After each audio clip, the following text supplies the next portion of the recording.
Thank you, Madam Chairman. Mr. Deutsch, I'm honored to be back before the committee, and I thank you for holding this enormously important hearing.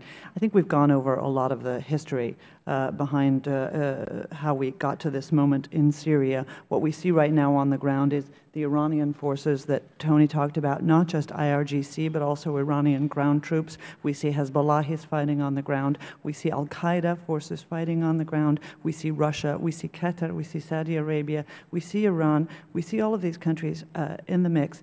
And, of course, the one country or the group of countries that you don't see are Western democratic nations. That means that anybody who shares our allies, our values, our ambitions on the ground is disarmed, underarmed, and underrepresented. Basically, everybody else is coming to the fight, and we have not.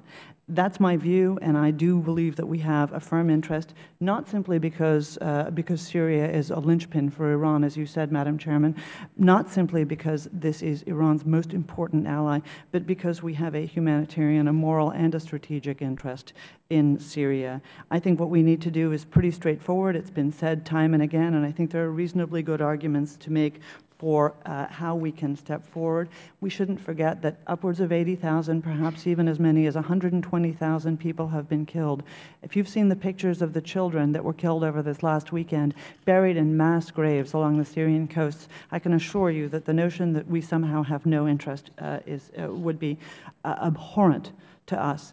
We also have an interest because of the credibility of the President of the United States. We may like him, we may not like him, we may agree with him, we may not agree with him, we may have voted for him, and we may not. That doesn't matter. He's the President of the United States. He said that Assad should step down. Assad hasn't stepped down. He said that chemical weapons were a red line for his administration, a, quote, game changer. He said it. In fact, chemical weapons have been used. The UN confirmed that it believes they've been used. Russia and, France and England have both suggested they believe, as have our intelligence community.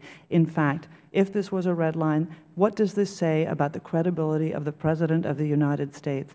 Forget about Syria. Let's assert that we don't care about Syria. What does this say to the Iranian government about our credibility on its nuclear program if, in fact, on the question of Syria, we're not serious? It suggests to the world that the United States is, in fact, a paper tiger, and I believe we're behaving as one. What we need to do is vet and arm those rebels who embrace democratic norms, have a demonstrated distance from al-Qaeda and related groups, and who have committed to turning over Assad's illegal weaponry, chemical weapons, missiles, and other weapons of mass destruction. We should use standoff weaponry, such as the Tomahawk missile, to disable Syrian airfields and render inoperable the Syrian Air Force and its resupply hubs that are now facilitating Assad's advance. We should consider, with our allies in NATO and in the Arab League, the imposition of a no-fly zone.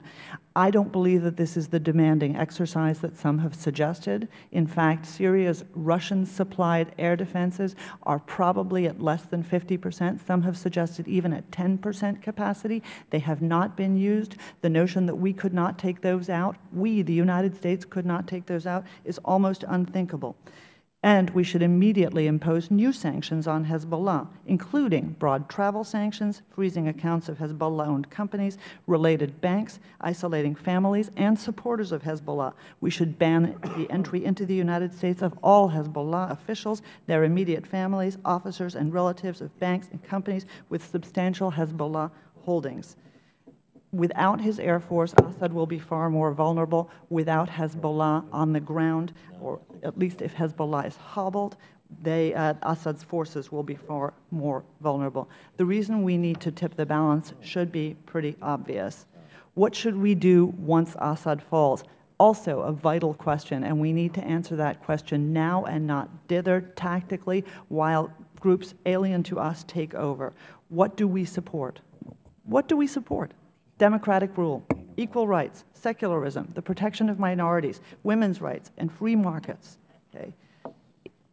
Throughout the Middle East, countries have moved away from these values, and we have done nothing. Throughout the countries of the Arab Spring, we have seen as each of these countries has moved away, and we have continued to give aid apace. We have not emphasized these values. We haven't rewarded people who share those values. This committee, members of Congress, have an enormous say in how we give our taxpayer dollars to these countries, to these governments, and to NGOs, and we have to change the way that we administer our assistance.